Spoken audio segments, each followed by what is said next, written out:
Hallelujah. स्वागत है आप सबका मेरी भविष्यवाणियों की पुस्तक में। तो आइए हम आज के पवित्र वचन को पढ़ेंगे जो कि परमेश्वर के दास प्रेरित अंकुर यूसुफ नरूला जी के द्वारा लिखा गया है। आत्मा में बच्चे न रहें, जैसा कि इब्रानियों की पुस्तक अध्याय 5 उसकी 13 आयत में लिखा है, क्योंकि दूध पीने वाले बच्चे को तो धर्म के वचन की पहचान नहीं होती, क्योंकि वह बालक है। मेरे प्रियो, लोग कई सालों से मसीह में हैं, लेकिन फिर भी उनका जीवन नहीं बदलता, उनकी प्रार्थना के विषय नहीं बदलते।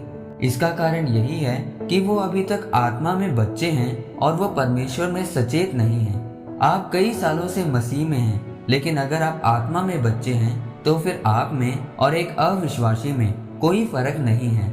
मेरे प्रियो, जिस प्रकार गलातियों अध्याय 4 उसकी 1 आयत में लिखा है कि मैं ये कहता हूँ कि वारिस जब तक बालक है, यद्यपि सब वस्तुओं का स्वामी है, तो भी उसमें और दास में कोई भेद नहीं। इसका मतलब है कि जैसे एक छोटा बच्चा अपने पिता की जायदाद का वारिस तो है, लेकिन जब तक वो बच्चा है तब तक उसका मालिक नहीं बन सकता। ठीक यही हालात आज के मसीहियों की भी हैं कि वो आत्मा में अभी तक बच्चे हैं और परमेश्वर के वचन को, उसके वायदे को नहीं समझ पा रहे हैं। इसीलिए परमेश्वर उनको अगले स्तर पर नहीं लेकर जा रहा है। मेरे प्रियो, परमेश्वर ने कहा कि जो व्यक्ति मेरे पास आएगा, मैं उसके जीवन में से सभी रोग दूर करूंगा।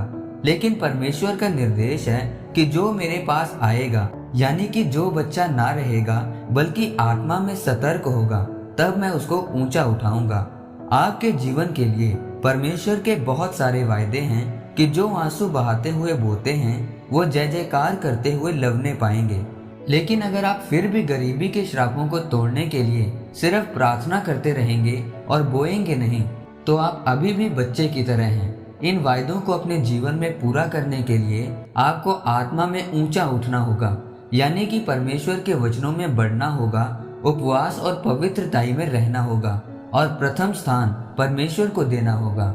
तब आप आत्मा में ऊंचे उठेंगे और आपको परमेश्वर के वायदों की समझ आएगी।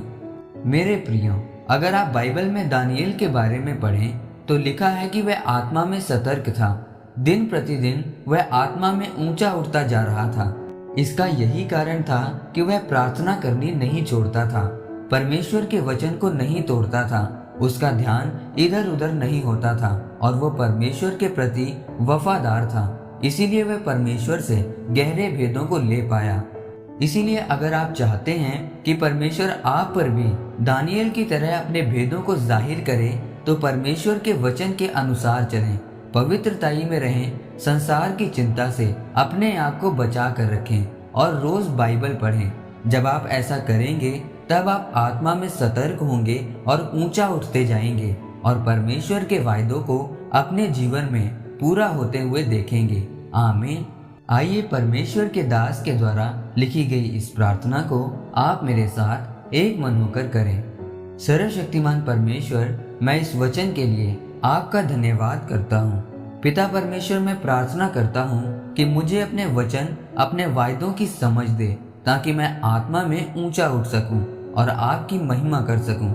प्रभु यीशु मसीह के सामर्थी नाम में आमीन।